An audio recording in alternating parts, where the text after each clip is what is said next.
Hello, everybody. Welcome back to Gray Area. My name is Alex, and with us today we have producer, DJ, label owner, cook, and speed round proficient person, Archie Yes. Hamilton. How Hello. you doing today, Archie? I'm great. I'm great, Alex. How are you? I'm really good. Great to see you again. Thanks for Yeah, being on. sure. It's a pleasure, man. Thanks for having me. Absolutely. I always like to start off interviews by asking about what your parents were listening to when you were a kid, because I want to understand how that contributed to your musical Great DNA. question. Yeah. Well, my mum was actually in a punk band. Wow. Um, she had a shaved head a lot. She was in a band called Pam and the Paperclips. Um, That's a great so name. yeah. But like that was kind of before I was born. But she had a really, or has a really, well, actually I've inherited it now, varied record collection.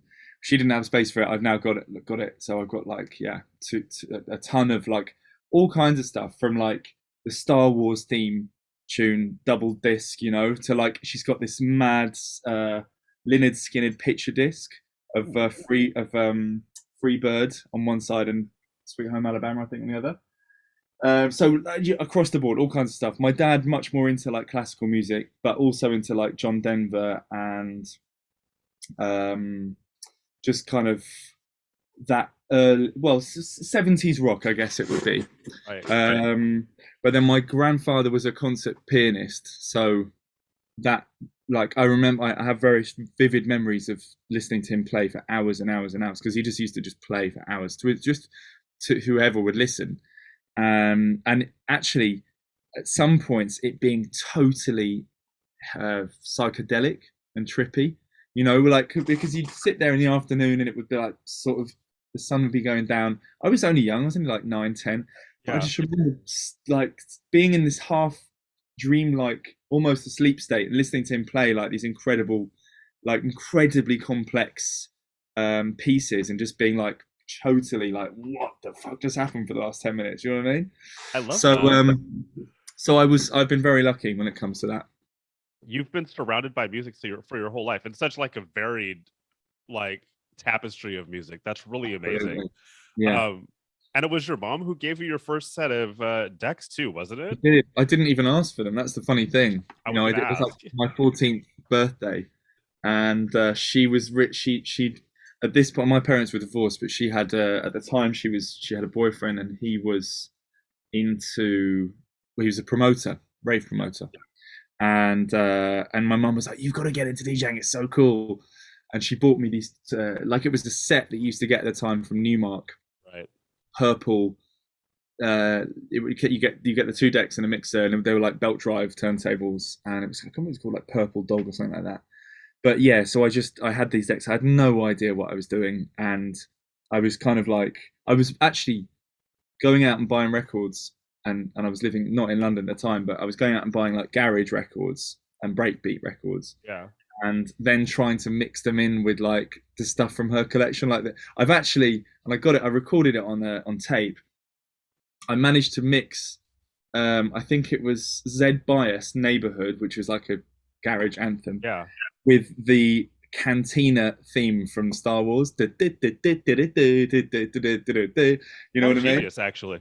Well, yeah, yeah, I thought so at the time. Not so much anymore. That's so great. So you didn't really like get into DJing then. It took you a little bit longer to like find your path Yeah, onto the decks. What absolutely. was so different about you being in college and like picking it up than when you were in high school? School, I went to quite a strict school, and they were very anti anything like that. And so I remember having like teachers asking me what I wanted to do. And I was like, I want to be a DJ, and they're just being laughed at. It was yeah, not the most encouraging situation for that kind of thing. Right. So I scrapped that idea, and I basically was like, well, I didn't really like anything else. So basically the teacher who said that basically said, you've got not really got much going for you. I think you should probably join the army. So I got really like focused on joining the army, and then I went to university, and ironically, failed the army hearing test like 5 times, and so that one finished, and then I guess we were at uni, and people got into clubbing around me, and I'd had this mad year when I went traveling after school, and I got really into to clubbing then, properly back into it. And so I guess just a group of all of us started going out to raves and going to clubs, and then that was it. Like, had fully reignited my love for it. Unfortunately, I'd sold the decks at that point, but I then got another set of Stanton STR8s, and equally difficult to use, but that kind of got me started again. And I remember the second year, everyone else went home for summer, and I just stayed, and I just locked myself in my bedroom for the whole summer and just literally learned and started recording mixes and stuff like that. And when everyone got back to for the next following academic year, I just went out to all the clubs and said, look, I'd love to play, like, even an opening slot or whatever. And that was it. Got stuck straight in. Yeah, that was like the beginning of your DJ career. You like Pretty went much. from being a professional raver to trying Being to a pursue semi-professional DJ, yeah. Yeah. And then after you left university, you ended up at Point Blank Music School. Were you always interested in making music, or was this just kind of a result of you getting into DJing? I remember at school on PlayStation, you had this game called EJ. Yes, I remember. So I started with EJ. My cousin, who I used to share a studio with, actually, was super into production, and he actually was the one who encouraged me to get. I got EJ, and we started doing it together, and then he got Cubase, and I went and sat with him a few times, and he could use it and sort of started teaching me how to use it. And then that was actually before the DJing. Not that I'm saying that any of these things that I made on EJ were anything of any relevance, but you know what I mean. Like that was always in the background. And then at uni, while we were, I think I got another version, like Steinberg, I think it was called, which is like the precursor to Cubase, and I got that, and I was sort of hammering away on that and not really knowing what I was doing. It just made sense when I graduated, to go and get a qualification, or at least learn the basics. How long before you started making anything decent? Am I making decent? No, I mean, it's a good I would question. say so. Yeah, I think. Do you know what? I would say probably 4 or 5 years till I was like playing stuff in clubs and it was getting good reactions, and I was like, oh, this is all right. But and then you listen. I think what it is when you then listen back to the stuff you did 2 or 3 years prior, and you're like, oh my god, that's so bad. Then you can see you're making proper steps. Progress. Yeah. Yeah. Absolutely. Mm. And then while you're pursuing this DJ career, you're in London, and you ended up hooking up with the Fuse crew, which was like a big part of your career. Massive, How did that end up happening? I actually just talked to Seb Zito like a few did weeks you? ago. Yeah. No. I had him on the show as well. And it's just really like a fantastic crew of people in London who were doing some really cool things. How did you end up hooking up with them? I basically was a regular Fuse goer. I used to go every week. I lived up about 2 streets up off. Fuse used to be at 93 Feet East, which is on a street in London called Brick Lane, which is famous for, like, it was the sort of fashion, the center of like the fashion district. Right. And you've got all the vintage markets. There's loads of like curry houses down there. It's just a really cool, vibrant, eclectic mix of people. And Fuse was at this great venue called 93 Feet East. And I lived about 100 meters away, basically. And I, just purely by chance, I knew Fuse very well before and had been a couple of times. But obviously, when I moved in, there was no excuse not to go pretty much every Sunday. Right. And yeah, I just was a regular customer. And then basically, I was also then making music in my room, and just happened to be there once, and someone was playing a track that I'd made earlier, like a few weeks before, and I was like, oh my god, and I sort of went up and introduced myself, and that was it really. I just sort of got talking to, it was a guy called Luke Miss Kelly, who was a resident at the time, and Luke introduced me to everybody. And then a couple of years later, I think I played my first show when they moved to Village Underground. I played my first show. Yeah, Was that one of your first times hearing your own music on the dance floor? it was. Yeah, absolutely. Yeah, and it was weird because it's like you hear elements of it coming in, and you're like, nah, it can't be. It Right. can't be. And then the main bass line comes in, you're like, oh my god, it is. And obviously, it sounds totally different to how you made it on your. I was making music on not even over ears, earbuds at the time. Wow. Wow. Yeah, What a trip to hear for the first time to hear your music at like one of your favorite places to go. exactly. And the sound system in that place was insanely like good. Just like yeah, it just was just so amazing. And it's one of those things where you're like, it's a bit of validation, you're like, oh my god, like this is actually this people like this and it's working. And especially when you get a nice crowd reaction, which the track did, and it was like wicked, it's great. That's so beautiful. Mm. And then somewhere along the way, you started not just one record label, Yes, but yeah, two yeah, record labels. One kind of for your own for your own productions, and the other a little bit more experimental. yeah. Were those a result of releasing music and you wanted to get it out faster, or were they more of a situation of like, I just want to start releasing my own music and this is how I'm going to do it? It was it was a point in time where no one I hadn't built a name for myself, so I wasn't even getting demos listened to, let alone getting feedback. So Right. so it was just a real sort of DIY way of doing it. And it was a real learning curve. We learned so much, and then the reason for starting the second one was because this was like, we started it when the vinyl market literally fell off a cliff, and that sort of Right. like 2 or 3 year period when Beatport just blew up, and like all the big distributors went bankrupt. And so we were in a deal with a distributor which we couldn't get out of, but we had then also been offered a P&D. It was like, then that came down like 2013.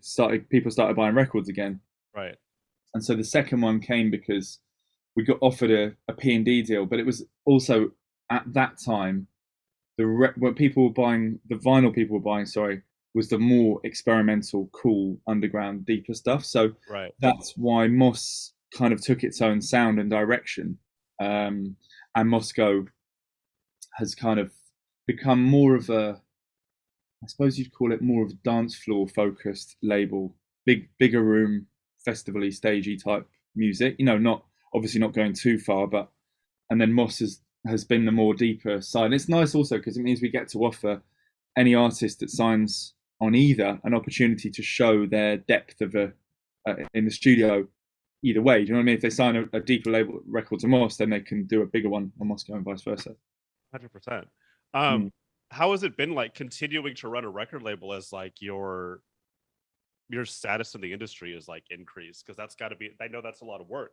It's interesting. It's for sure. It's interesting. It's like where my status has changed and the different types of rooms and stages I've played. It's required me to sign music that suits those gigs. So Right. that's what's taken Moscow, sorry, in a particular direction, whilst at the same time having Moss to sign stuff that is more kind of like, yeah, like deeper and more experimental, and that satisfies that side of my Right. kind of musical, um, what I love.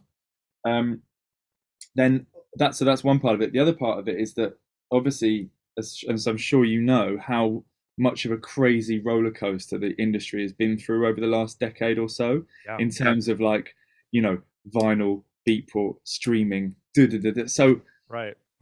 it's like you have to be super agile and able to turn on a dime. I think is that an expression in America? Yeah, no, that's 100%. You know But what I you've been mean? able to, and you've seen yourself through like, you've gone through vinyl and digital sales and now Yeah, on to streaming.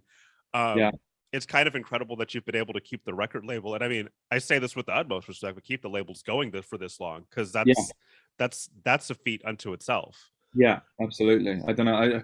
I don't. I mean, I don't know how. I mean, well, one thing is that we've had a great. We just had. We've been really lucky with everyone we've signed. We just. Um. somehow attracted great, fantastic talent who have, you know, have then gone on in their own independent rights to Right. create great, successful careers for themselves, which has then given credit to us. Not that, you know, it's just, yeah. There's just sort of a few decisions that get made along the line that can either make or break. Yeah. You know, 100%. and we've been lucky, and also, you know, we've had some great direction. I've worked with some great label managers who've given amazing insight and stuff like that. So yeah, it's been a bit of a mix of everything, really. I love it. I want to talk about you doing an essential mix last year, which Yes. is kind of like, in terms of like dance music, is one of the biggest things a Hmm. DJ or a producer can achieve. Yeah. Um, what was it like getting the call to do that? Pretty nerve wracking, and also the turnaround time was pretty tight too. I think I had 4 weeks to do it, which That's not is long. it's not, but at the same time, it's like the band-aid thing. It's like it's less time to worry, Right. and so yeah, it was very exciting. It all happened incredibly quickly, and so yeah, but it was great. A real honor, a real honor, and I tried to cram everything that I love into there. You know what I Right. mean? Yeah. House, deep house, bit of tech house, bit of old Yeah. school stuff, bit of new stuff, and then ending. I think I ended on Francois K. Hypnodelic, which is one of my all-time favorite records. That's so great that you were able to like use that 2 hours to give yourself like the space to be as diverse as your sound is or as your ears are. Um, Mm-hmm. how do you approach putting a mix like that together, especially something that's going to be attached to your name for ever? That's going Yeah, to live on forever. I think the way to that you've got to kind of break it down. If you think roughly, it's like 15 tracks an hour, so you've got like 30 tracks, Right. or you could cram it a bit tighter. You could probably cram like 35 in there. I can't even remember how many I did, but and then also I think so for me it was a case of finding a few like real key things that I wanted to get in there and placing them throughout, and Right. then finding other stuff to fill in the gaps that make sense, you know, segue tracks. So and so part of that is like digging deep and pulling out stuff that you love from your that isn't necessarily the most obvious stuff that people just go, oh yeah, that one. Right. And also then reaching out to friends, producers who I love and respect and know that, you know, it would benefit them, and also know that they'll be able to deliver something that would fit perfectly into it. So it was a bit of a combination of both, of like digging back to old stuff and then like reaching out to friends and seeing if they've got hot stuff that's just they've just literally finished, or what, do you know what I mean? Because Yeah. there's a Yeah. few in there. The Perfect Push-Ups record from Lazar Hosh and Malingini, I think, or maybe it's all three of them. But yeah, there was a few like little gems in there that from guys who I'm very thankful for. Great. It's great that you're able to like one up your friends, um, and also give like a little bit of a history lesson. Yeah, Because I know that you're not just like, it's not all about what's current for you. You also have like a pretty extensive record collection, and you're able to like work in a lot of older records into your sets even now. yeah, Um, exactly. how important is that to you to be able to like while you're doing like a 1, 2, maybe 3 hour set or longer, to be able to drop in some old school classics into your set? Essential. It's Yeah. essential because I know how it makes me feel when I hear other people do it. Yeah. Because, you know, I hear someone else play something and I'm like, what the fuck is that? It sounds old, but it's so current.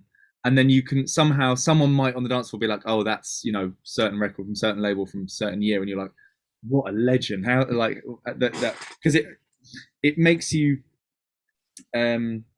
understand and appreciate the rich legacy of Yeah. the this scene, Yeah. and the kind of artists and sounds that have built it.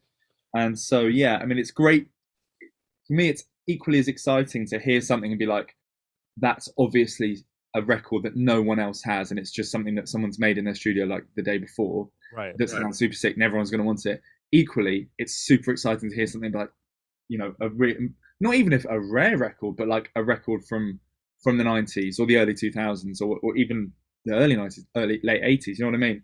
Something that sounds super fresh and stands up to And that's what's super interesting too, is like some of these records literally sound like they were made yesterday, Yeah. but they're so. And I know you can imagine at the time, probably when they were made, everyone was like, "What's that?" Don't like, wasn't Super popular. future. Too future. Yeah.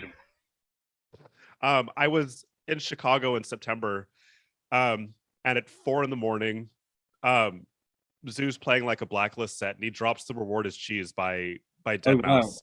Yeah. And I was with a group of people. I've been in the scene for like 20 years. So Yeah. to me, that's like right in the middle of where I was at. And I was like, oh wow, this is a throwback. And I had people turn around, they're like, what song is this? Yeah. And I'm Yeah. Yeah. like, Yeah. Yeah. that I love that experience in the dance floor, especially knowing what the song is, to hear somebody Mhm. who's only been doing this for maybe like 3, 4, or 5 years, Yeah. to have Sure. them have that aha moment, because it's like, oh, this sounds new to you. You thought Yeah. this was Totally. like a fresh track, and it's so not. And it really speaks to what you just said about like that song sounded way future 15 years Totally. ago. Like that song was like cutting edge back then, and now it's like, oh, that's just a classic to me. But Yeah. it still sounds fresh. And I love that somebody can drop a 10, 15, 20, or even 30, 40-year-old track, and people are Mm. still, it's that good, that it's so Yeah. timeless that Totally. it's gonna work no matter what you do. Timeless is the word. And it's funny because I remember that was on like a mix mag CD, and I can't remember what the mix was, but was it the Swedish House Mafia mix or something like that? I think And it was so. like this is when they were doing like kind of progressive deep house, and yeah, that was such an era. In fact, that was exactly the year that I got Steinbase, and I was in my room making music on. Oh, Uh, that's so funny. Within like That's 2005 or six, right? I want to say that came out that sounds about, I want to say 2006 is when that one came out. Yeah, Yeah. exactly. I That was remember. like one of Yeah, the first songs where dead nobody knew who Dead Mouse was. That was one of those Dead one of Mouse those Five. breaks. Everyone used to call it. Well, everyone say Dead Mouse Five, and then you Dead Mouse realise, 5. oh, Who is this yeah, guy? yeah, exactly. um so we're getting close to the end. I have two more questions for you. One's kind of a Mhm. random one. Because I've heard you're surprisingly good at accents and Oh impersonating right, yeah. people. um Sure. where did this hidden talent come from?